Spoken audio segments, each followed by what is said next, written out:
आपके साथ हूं मैं खुशबू मिश्रा और बुलेटिन की शुरुआत लखनऊ से आ रही बड़ी खबर के साथ करते हैं। साधु संतों को पेंशन देगी योगी सरकार। पेंशन योजना में हिंदुत्व का तड़का लगाएगी सरकार। जिले और विधानसभा में लगेंगे कैंप। वृद्धावस्था पेंशन में शामिल होंगे साधु संत।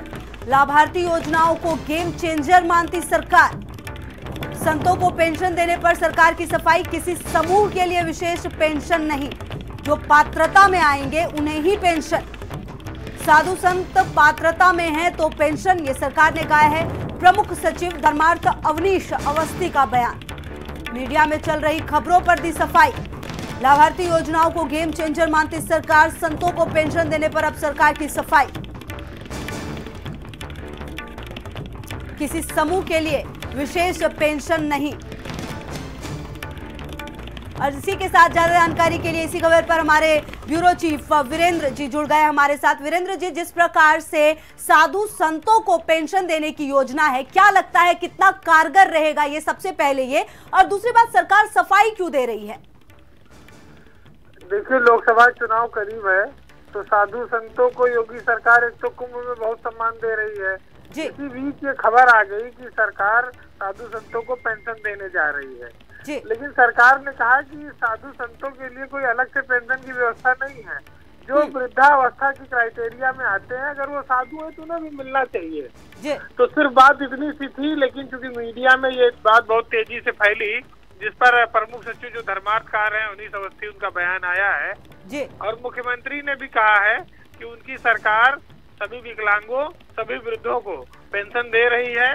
और पेंशन पहले 400 रुपए थी, उसे बढ़ाकर 500 रुपये किया गया है।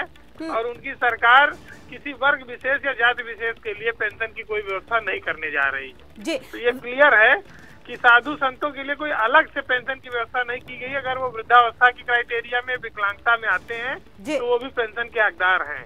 जी बिल्कुल। तो वीरेंद्र जी, ये कहना सही होगा कि जो साधु संत पात्रता में हैं उन्हें पेंशन दी जाएगी। इट मींस कि वो वृद्धावस्था पेंशन में आएंगे, मतलब सरकार पर कोई अतिरिक्त बोझ नहीं पड़ने जा रहा है इससे?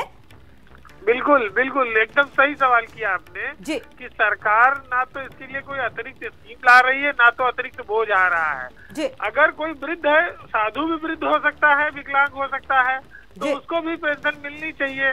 तो जो समाज में अलग थलग पड़े रहते हैं लोग, जिसमें साधु संत ना तो पैरवी कर पाते हैं, ना तो कहीं सरकारी ऑफिसों में फॉर्म भर पाते हैं, तो ऐसे लोगों को भी पेंशन का लाभ मिलना चाहिए। सरकार की बस इतनी सी मंशा है। और देखिए, सरकार ने ये बात बहुत साफ की है कि कोई अलग से पैसे की व्यवस्था, खजाने पे अलग से कोई बोझ नहीं पड़ने वाला है। तो इस बात को लेकर, इसमें चूंकि साधु शब्द जोड़ दिया गया इस समाचार में, इसकी वजह से इसको हाइप मिल रही है इस खबर। जी बिल्कुल। तो वीरेंद्र जी, ये मान लिया जाए कि कहीं ना कहीं सरकार की तरफ से ये एक अच्छी पहल है कि साधु संत जो कि अलग रहते हैं, जैसा कि आपने भी कहा, उन्हें एक फॉर्म में, मतलब जो एक मुख्य धारा में जोड़ने की कोशिश होगी है।